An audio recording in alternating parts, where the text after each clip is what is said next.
अस्सलामुअलैकुम दोस्तों, mega soap serial पाप नगर जे ईंदड़ नई एपिसोड में आख़िर छा थींदो ऐं छा थियण वारो आहे।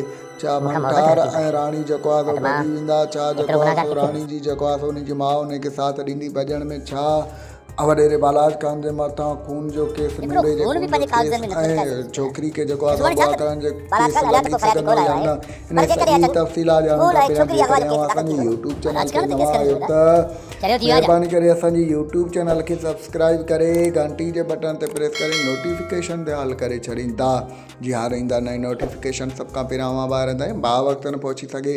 दोस्तों सब्सक्राइब ज़रूरु कंदा, छो जो अव्हांजो सब्सक्राइब करण सां को बैलेंस कोन थो गिरे, बहरहाल असांजी काफ़ी हौसला अफ़ज़ाई वधंदी आहे ऐं पंहिंजो क़ीमती राय कमेंट सेक्शन में ज़रूरु ॾींदा। हाणे हलूं था पंहिंजी मेन ॻाल्हि ॿोल तरफ़, जीअं त मेगा सोप सीरियल पाप नगर जे ॾहीं एपिसोड में अव्हांखे ॾिसण वटां मिलंदो त हिकु इंट्रस्टिंग सीन आहिनि।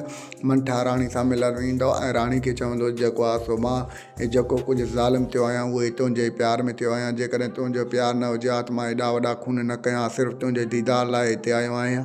ऐं हुनखे जेको आहे सो चवंदो त तूं भॼण जी कोशिशि कर त पाण हितां निकिरी हलूं, ऐं वॾेरो बालाज खान कमीनो शख़्स कॾहिं बि पाण ॿिन्हिनि खे हिकु थियणु न छॾींदो।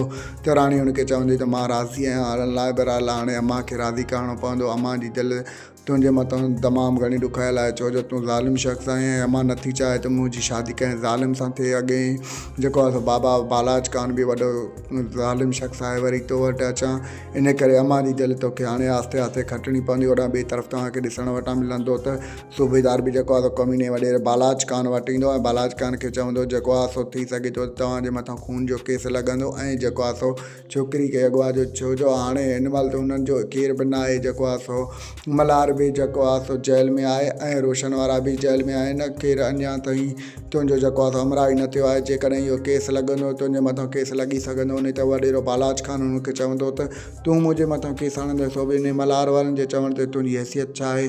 हाणे ॾिसण इहो दिलचस्प थियण वारो आहे त छा सूबेदार वॾेरे बालाज खान जे मथां केस कंदो या जेको आहे सो हुनजो वंगार वेही ऐं ग़रीबनि जे मथां अञा ज़ुल्म कंदो। इहो ॾिसणु तमामु घणो दिलचस्प थियण वारो आहे। ओॾां ॿिए तरफ़ तव्हांखे ॾिसण वटां मिलंदो त हाणे शेर दिलि बि जेको आहे सो तमामु घणे जोश में अची वेंदो ऐं जल्द अज़ जल्द वॾेरे बालाज खान खे मारण जी कोशिशि कंदो।